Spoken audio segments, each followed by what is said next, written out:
ఖండించండి ఉగ్రవాద దాడులను, ఖండించండి ఉగ్రవాద దాడులను, ఖండించండి ఉగ్రవాద దాడులను, ఖండించండి ఉగ్రవాద దాడులను, ఖండించండి ఉగ్రవాద దాడులను.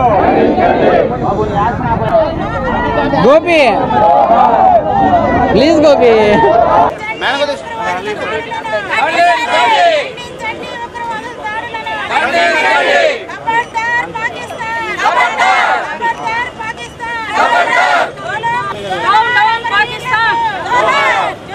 అన్నా జూమ్ చేసుకో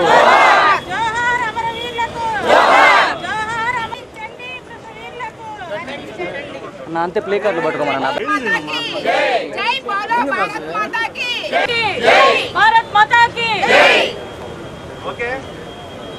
అన్నా ఓకే.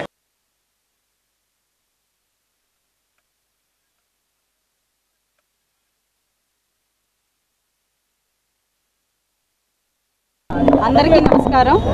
మరి ఈ నెల 22వ తారీఖున ఉగ్రవాద దాడుల్లో మన అమరవీరులు ఎందరో చనిపోయారు. వాళ్ళందరికీ కూడా ఘన నివాళులు అర్పిస్తున్నాం. అదేవిధంగా ఈ ఉగ్ర దాడికి నిరసనగా ఈరోజు మన పార్టీ ఆఫీస్ పశ్చిమ నియోజకవర్గ పార్టీ ఆఫీస్ నుంచి వెల్లువెత్తున ఈ క్యాండిల్ మార్చ్ అనేది నిర్వహించుకోవడం జరిగింది. ఏదేమైనప్పటికీ ఇలాంటి దాడులు అనేవి నిజంగా మానవాళికి ఒక ప్రశ్నార్థకంగా మారిపోయిన పరిస్థితి ఈరోజు హిందూ ముస్లిం గొడవల్ని రేకెత్తించే విధంగా ఈ యొక్క దాడుల్ని చేయడం అనేది నిజంగా దాష్టికం. ఇలాంటి వాటిని ఎప్పుడూ కూడా భారతదేశం సమర్థించదు. ఇంతమంది వీరుల్ని ఈరోజు కోల్పోయాము. 26 మంది చనిపోయారు. అదేవిధంగా 22 మంది గాయాలు పాలయ్యారు. అందులో కూడా వారి గమనం ఎలాంటిదో చెప్పలేని పరిస్థితి, ప్రశ్నార్థకంగా మారిపోయి ఉన్న పరిస్థితి ఇది.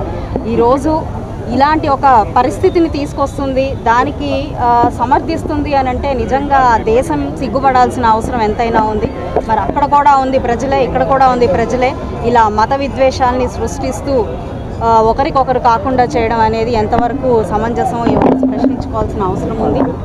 మరి గ్లోబల్ విలేజ్గా మనం అందరం ఒకటే అనే ఒక నినాదంతో ముందుకు వెళ్తూ అందరం అన్ని విధాలుగా డెవలప్ అవ్వాలి అనే ఒక ఆకాంక్షతో భారతదేశం ముందుకు వెళ్తున్న ఈ పరిస్థితుల్లో ఇలాగా విద్వేషపూరితమైన చర్యలకి పాల్పడుతూ అందరినీ ముక్కలు చేసే ఈ ప్రయత్నం చేస్తున్నందుకు నిజంగా ఉగ్రవాదుల ఈ యొక్క దుశ్చర్యని ఖండిస్తూ ఉన్నాము. ఇలాగా సమర్థిస్తున్న ఈ దేశాలన్నింటినీ కూడా నిజంగా బహిష్కరించాల్సిందిగా మనం కోరుకోవాల్సిన పరిస్థితి ఏర్పడిపోయింది. ఈరోజు సివిలియన్స్ని టార్గెట్ చేస్తున్న ఈ ఏదైతే కాండ జరుగుతుందో ఇది నిజంగా ఖండనీయ అంశము.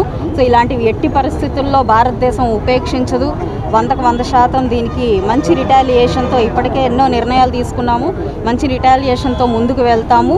కాబట్టి అండ్ ఆ ఫ్యామిలీస్ అందరికీ కూడా నిజంగా ప్రతి ఒక్కరూ సంతాపం చెప్తూ ఉన్నాము. భారతదేశంలో ఉన్న ప్రతి పౌరుడు ఈరోజు తన గుండెల నిండా బాధతో నిండిపోయి ఉన్న పరిస్థితి ఏర్పడింది. ఏదేమైనప్పటికీ అందరం కూడా కలిసికట్టుగా ముందుకు వెళ్లాల్సిన సమయం ఇది. భారతదేశం మన అందరిది. అందరూ ఐకమత్యంగా ఉండి ఈ యొక్క దాష్టికానికి అహంకారాన్ని పోరాడాల్సిన సమయం ఇది అని చెప్పి తెలియపరుస్తున్నాను.